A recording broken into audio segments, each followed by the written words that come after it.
Tre ndeshjet e boksit profesionist të zhvilluara në Pallatin e Sportit Qezim Dervishi kanë dhuruar emocione të mëdha për të pranishmit, teksa tre sfidat ishin të luftuara dhe vërtet interesante.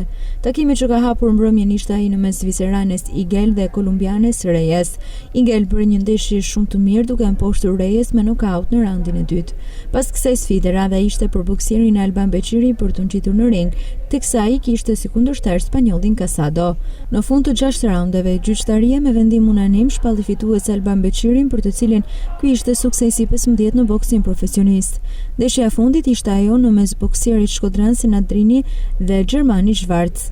Drini zhvilloi një sfidë shumë të bukur duke qenë gjithnjë dominues ndaj Gjermanit Schwarz dhe në këtë mënyrë boksieri i talentuar shkodran u shpall fitues dhe për të ky ishte fitoria e 8 në boksin profesionist. Në fund të aktivitetit, promotori Mondi Ndou u shpreh se boksierët shqiptar në të ardhmen i presin ndeshje edhe më të forta. Jam shumë i kënaqur me memorialin që u bë të shtritit në Shkodër, pjesëmarrje e mirë, e bukur. Dhe gjithashtu boksi profesionist që do ta ngejmë sa më lart që tjetë mujtën. Që kam thënë, nuk do të hequ dorë nga eventet e bukura të forta dhe të hapura të pastërta. Senad Drini është një boksier tipik i profesionist, është i matur, bën boks sakt, por duhen kundërshtar më të fortë për të, që do ta bjellë më të fortë rallën tjetër.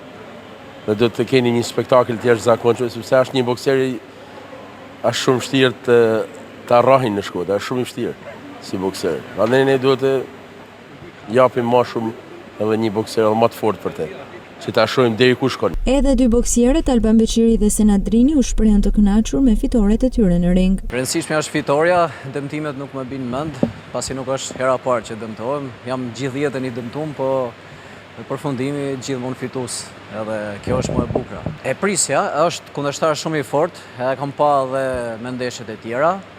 Meraku ishte ndoshta nga që nuk isha i përgatitur 100% në atë që unë dëshiroj të jem, por e dija që do e kaloja, pasi kam eksperiencë vetë dhe e kam pasion, di të luftoj, di të ecë në ring dhe kjo është ajo që më jep sigurinë në vetvete që arri fitoret e mia, mbiçëm. Ishte një emocion shumë i bukur, edhe jam shumë i kënaqur me këtë pjesëmarrje që pata sonte dhe me pjesën e publikut dhe tifozëve, me mbështetjen e tyre. Me thënë drejtën, me çka kam studiuar dhe me çka kam po ndeshjet e tija, më është duk më e fortë se sa ishte sonte, o është pjesa që mund të përgatit shumë për këtë ndeshje, ose është pjesa që kundërshtari nuk ishte në formën e duhur, ashtu siç mendova. Ishte ndeshje pak më e thjeshtë mund ta quajmë se sa jena përgatitur. Fist of Fire dhe promotori Mondi Ndou po e mbajnë fjalën për të rritur cilësinë e ndeshjeve të boksierëve shqiptar, sepse vetëm në këtë mënyrë ata mund të rriten nga ana profesionale dhe të shkojnë atje ku i kanë synimin e tyre.